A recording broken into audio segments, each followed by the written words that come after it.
Comme mon projet de recherche sur la tresse de foin d'odeur me tient à cœur, je vous en fais une lecture intégrale. Avant d'en faire la lecture, je souligne que cette recherche impliquait des contraintes académiques pour répondre aux objectifs du cours. Comme je maintiens la structure initiale du texte, j'y réfère aux travaux de Walter Benjamin et y mentionne mon désaccord avec certaines de ses idées, bien que cela ne soit pas nécessaire pour soutenir mes propos. Tresse de foin d'odeur. Introduction problématique. À la conquête de ma culture. Pourquoi utiliser le mot conquête? C'est la conquête du Canada qui a amené à la destruction de nos cultures et histoires. Donc, je vais à la conquête de nos savoirs pour me le réapproprier. En utilisant des termes coloniaux, je veux indiquer le sujet de ma recherche et me réapproprier ce terme. Le fait de ne pas savoir si le foin d'odeur fait partie de ma culture démontre l'efficacité de cette dépossession. Je vais vous parler de ma tresse de foin d'odeur. Cette recherche de ma culture est mon enquête. Pour moi, ce processus est une réappropriation de mon histoire. Plus j'en apprends sur cet objet, plus je comprends comment il m'a été enlevé ou pourquoi nous l'avons introduit dans notre culture. Vous savez, je n'aurais pas besoin d'enquêter s'il n'y avait pas cette politique d'assimilation. Le gouvernement et l'Église ont essayé de nous effacer. Ils parlent de génocide culturel, je parle de génocide. On pense que toute notre histoire d'assimilation révèle du passé, mais elle existe encore avec la loi sur les Indiens. Je veux retrouver ce qui est perdu. Je veux retrouver ma culture. Dans ma famille, on ne pratique pas la spiritualité. Cependant, j'ai déjà participé à deux mutashans qui sont des tentes de sudation. Ce sont des cérémonies où l'on rend hommage à nos ancêtres et où l'on purifie notre corps, notre âme et notre esprit. J'ai fait cela avec des gens qui pratiquent la spiritualité autochtone depuis longtemps. J'ai souvenir que la femme avait un tas de foin d'odeur, elle les tressait avec une amie. À partir de là, j'ai cru que c'était un objet de ma culture. Puis j'ai appris que cela venait du peuple Ojibwe, Anishinaabe et plein d'autres peuples. On m'a dit que c'était une coutume empruntée. Après réflexion, j'en ai déduit que j'aurais pu m'en douter, car le Mutashan est une coutume que l'on a empruntée au peuple de l'Ouest. En même temps, des gens me disaient que cela faisait partie de notre culture. Alors je ne savais plus quoi en penser. Est-ce que le foin d'odeur faisait partie de ma culture? Depuis ce moment, je me suis demandé s'il n'était pas préférable que je change d'objet pour la présente recherche, car cela ne représentait pas ma culture à moi. J'utilise mon art pour sensibiliser les gens et pour en apprendre sur mon histoire. Alors j'étais perdue entre le fait d'utiliser cet objet pour dénoncer les politiques d'assimilation ou changer pour un objet qui me corresponde. J'ai décidé de garder la tresse de foin d'odeur. Symboliquement, elle illustre l'impact du système colonialiste des pensionnats qui voulaient nous enlever notre culture et nos objets de spiritualité. Cela montre à quel point ils ont réussi. Cela se répercute jusqu'à moi. Ne pas savoir si cela provient de ma culture est révélateur de cette problématique. On a tellement perdu de traditions qu'on doit les retrouver. Méthodologie. Ma méthodologie vise à appuyer ma recherche autant que possible sur des sources autochtones et sur le témoignage des gens de ma communauté. Je me dois d'accorder une place centrale au savoir de mon peuple. Nous, les Inuits, sommes un peuple oral. Notre histoire, nos légendes et nos coutumes se sont transmises de génération en génération. C'est pourquoi je mettrai l'accent sur l'oralité en échangeant avec des figures importantes de ma communauté. Pour faire état de cette tradition orale, je cite les mots d'Anne Atan Kapesh, une Innu respectée dont j'estime que son témoignage de la vie en forêt avant les pensionnats a une grande valeur historique. Cet extrait traite de l'époque de la découverte du fer au Québec et est tiré de son récit « Je suis une maudite sauvagesse » écrit dans les années 70, où elle relate son histoire pour se réapproprier l'écriture. Ses propos traitent de l'époque de la découverte du fer au Québec. Cela doit faire aujourd'hui presque 200 ans que nous, les montagnais, entendons raconter l'histoire de Tishtech-Nishpien qui a découvert le minerai. Voilà ce que le père Arnaud et le père Babel ont dit à Tishtech-Nishpien. C'est ce qu'ont raconté les Indiens et les aînés, ma grand-mère et aussi ma mère et mon père. Fin de la citation. Au surplus, j'intégrerai certains enseignements tirés de Tresser les herbes sacrées, lequel m'a été chaudement recommandé lors de mes échanges et rédigé par une botaniste scientifique de la nation de Potawatomi. Description de l'objet. Le nom scientifique du foin d'odeur est Hierochloé odorata. C'est une plante charnue qui rassemble plusieurs tiges. Globalement, les tiges sont longues et vertes dont le bas est un peu violet. Lorsqu'elle sèche, elle devient jaune doré. Elle est tressée après la récolte pour être séchée. Avant tout, c'est de Matresse que je voulais parler. Elle est très importante à mes yeux. Elle m'a été donnée en offrande. Matresse de foin d'odeur est légèrement verte, un peu jaune et légèrement brunie par bout. Dû au fait qu'elle a vieilli, ses extrémités sont attachées par de la corde rouge. Elle contient environ 55 branches. Elle a une légère odeur qui se rapproche de la vanille et de l'encens. Cette plante est utilisée par plusieurs peuples autochtones sur le plan spirituel ou matériel. La légende de la tortue raconte l'origine du monde. Dans cette légende, le foin d'odeur aurait été la première plante à pousser sur cette terre. Pour cette raison, plusieurs communautés considèrent le foin d'odeur sacré.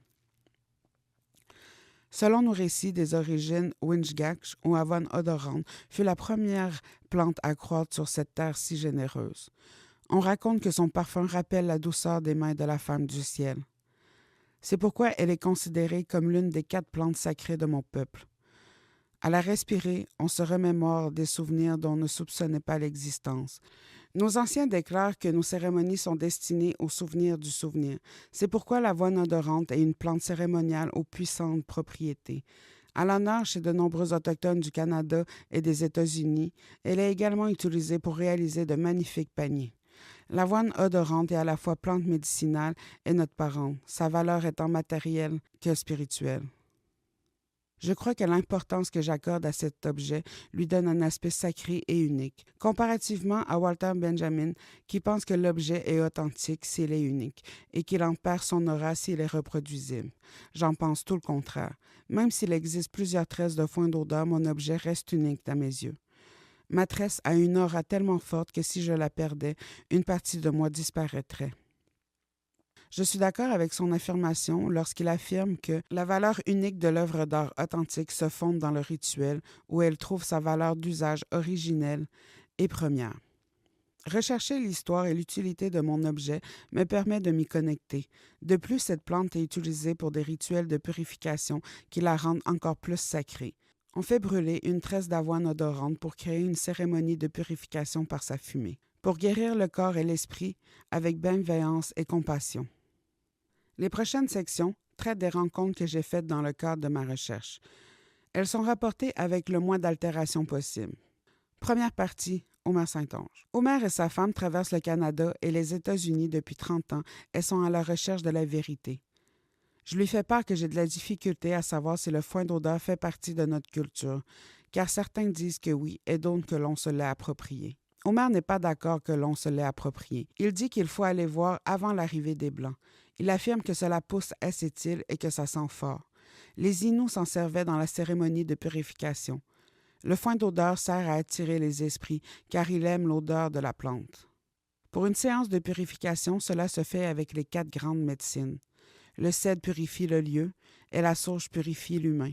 Le foin d'odeur demande aux esprits de venir nous voir pour les remercier et le tabac rend hommage à nos ancêtres. Je lui explique ma théorie selon laquelle ils ont tellement bien réussi à nous enlever notre culture que nous-mêmes, nous ne savons pas ce qui est vrai. Il approuve. C'est exactement cela, parce qu'ils ont brisé nos affaires, nos tambours et nos danses traditionnelles.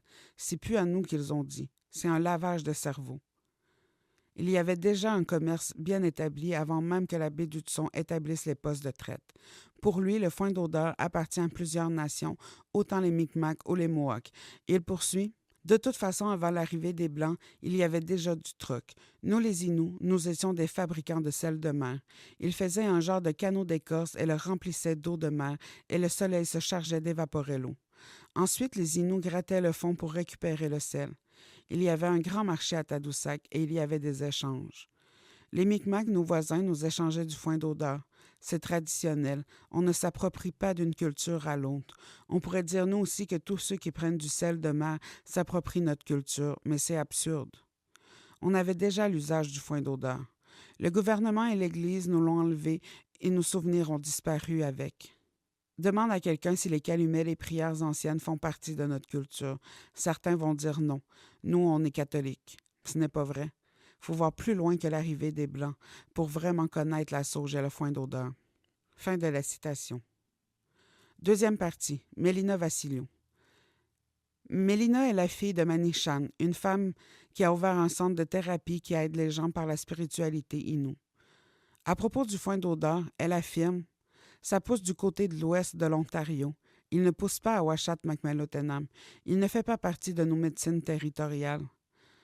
Nos médecines à nous sont le mélèze, le thé du Labrador. Elle dit que c'est une plante que l'on s'est réappropriée et qu'on la reçoit dans des cérémonies quand on se croise dans l'Ouest en échange de notre médecine. Elle a reçu des enseignements chez les Ojibwe qui lui ont dit que ça pousse dans des lieux marécageux. Elle croit qu'il y a une possibilité où elle verrait qu'il pourrait en avoir sur notre territoire. C'est dans les marécages où pousse la chicouté. Elle me suggère de contacter l'Institut Tchakapèche et de parler à la femme médecine. Troisième partie. Guide animatrice du musée des Abénaquis. Elle me dit ce qu'elle connaît du foin d'odeur. Les Abénaquis appellent le foin d'odeur les cheveux de la terre-mère. C'est une plante sacrée qui pousse près des marais, qui est récoltée en été. C'est une plante utilisée pour la fabrication de leur panier de frênes noires et utilisée pour purifier comme la sauge. Mais c'est beaucoup plus rare. Quatrième partie. Louise Lachapelle. Louise est une femme avec qui j'ai eu la chance de travailler. Cette femme a une sensibilité pour les Inuits et a eu la chance de côtoyer des gens que j'admire. Elle connaît des choses que je ne connais pas moi-même sur ma propre culture. Pour commencer, je lui demande d'où vient la tresse qu'elle m'a offerte en offrande lors d'une activité. Elle me raconte qu'elle vient du territoire où j'habite en ce moment, en Outaouais. C'est Cathy Tanguay qui l'a récoltée dans la communauté de Kitigan-Zibi, d'où sont originaires les aînés en résidence de certaines écoles. Ensuite, je la questionne sur ce que le foin d'odeur signifie pour elle. Elle me raconte que son premier contact avec le foin d'odeur remonte à quand elle était enfant. Elle a découvert un morceau de foin d'odeur dans le coffre que son grand-père avait fait à sa grand-mère pour leur mariage. Il venait de l'île d'Orléans, en face de Sainte-Anne-de-Beaupré, là où les Inuits partaient en pèlerinage. C'est pour cette raison qu'elle croit que ça fait partie de certaines communautés Inuits qui l'ont eu par échange ou ont appris à le cueillir en allant jusqu'à Sainte-Anne, car il y en a sur ce territoire. Pour Louise, le foin d'odeur représente le lien entre plein de choses. C'est le lien qu'il y avait entre elle et sa mère. Elle me raconte qu'avant la mort de sa mère, elle veillait à son chevet. Dans un excès de folie, sa mère revivait ses abus et que ça l'a aidée à comprendre sa mère. Pour elle, c'est aussi le lien avec sa grand-mère qu'elle n'a pas connu. Ensuite, elle parle du lien de sa mère avec sa grand-mère, du lien qu'elle a eu avec un Innu qui l'a aidé à accepter l'état de sa mère, à lui pardonner et à être plus aimante avec elle. Lors d'une activité de couverture, il y avait beaucoup d'aînés. Elle a reçu en offrande une tresse de foin d'odeur. La femme qui lui a donné a parlé du lien complexe qu'il y avait avec la tresse, avec les cheveux et la coupe des tresses qui était violente à cause du lien que les Inuits ont avec la terre-mère. Elle m'a dit, il y a quelque chose entre le lien et la transmission. C'est du relationnel tout ça. En lien avec les histoires que l'on se transmet et le lien qu'il y a avec l'objet qui porte ces histoires.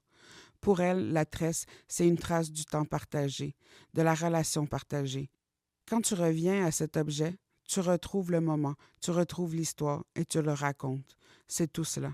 Dans la tresse de Kitigan-Zibi, il y a ce lien entre elle et moi, elle qui connaît mon histoire, et il y a toute une continuité de relation. Ce lien est d'autant plus fort qu'elle est allée sur le territoire Innu et qu'elle a créé un lien avec un homme avec qui j'avais moi-même déjà créé un lien.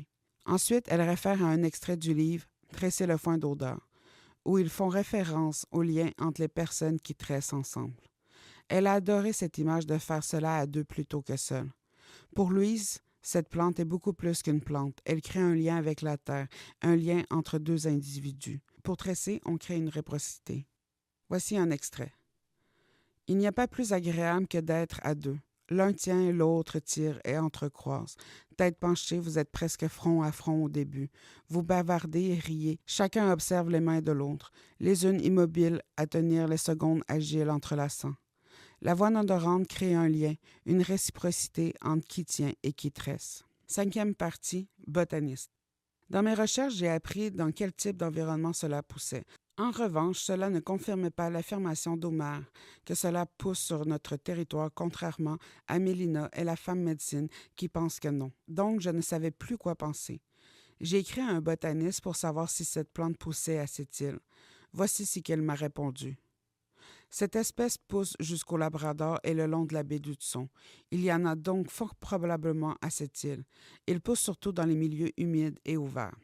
Fin de la citation. À partir de là, je me suis dit que la variante qui poussait à cette île devait être la variante la moins commune. Il y en a deux sortes. Deux espèces très rapprochées se trouvent au Canada. Le foin d'odeur commune Hiriocloé hirta, sous-espèce arctica, et le foin d'odeur alpine Hiriocloé alpina. Fin de la citation. Sixième partie. Femme médecine de l'Institut Tchakapèche. Elle affirme que ça ne fait pas partie de notre culture. On l'a eu par des échanges. Elle assure qu'il n'y en a pas sur notre territoire. Quand je lui parle de la réponse du botaniste, elle me dit que c'est possible, mais qu'en même temps au Labrador, ils ont un microclimat qui est différent de cette île. Elle dit que le foin d'odeur et la sauge viennent de d'autres cultures, comme le Metachan. Elle explique que celui qu'on fait aujourd'hui est différent du nôtre. Son grand-père lui racontait que les nôtres servaient à soigner le corps et non à la purification. Quand le corps était fatigué et qu'il ressentait des douleurs, on allait faire un Metachan pour guérir notre corps. Elle me raconte avoir demandé à un aîné « Pourquoi utilises-tu la sauge et le foin d'odeur si cela ne fait pas partie de notre culture? » L'aîné lui a répondu « Nous étions dans la forêt toute l'année. Avant, nous n'avions pas de violence. On n'avait pas autant de conflits. On n'était pas brisés de l'intérieur. On n'avait pas besoin de ce genre de médecine. Si cette spiritualité peut nous aider, alors pourquoi ne pas l'utiliser? Si cela peut nous aider pour la drogue, pour la violence, alors nous allons l'utiliser. » La femme médecine lui a demandé cela car son grand-père était très radical. Il croyait que ce n'était que les fous qui utilisaient la fumée pour se purifier. Ensuite, elle m'explique ce qu'elle connaît de l'utilisation du foin d'odeur.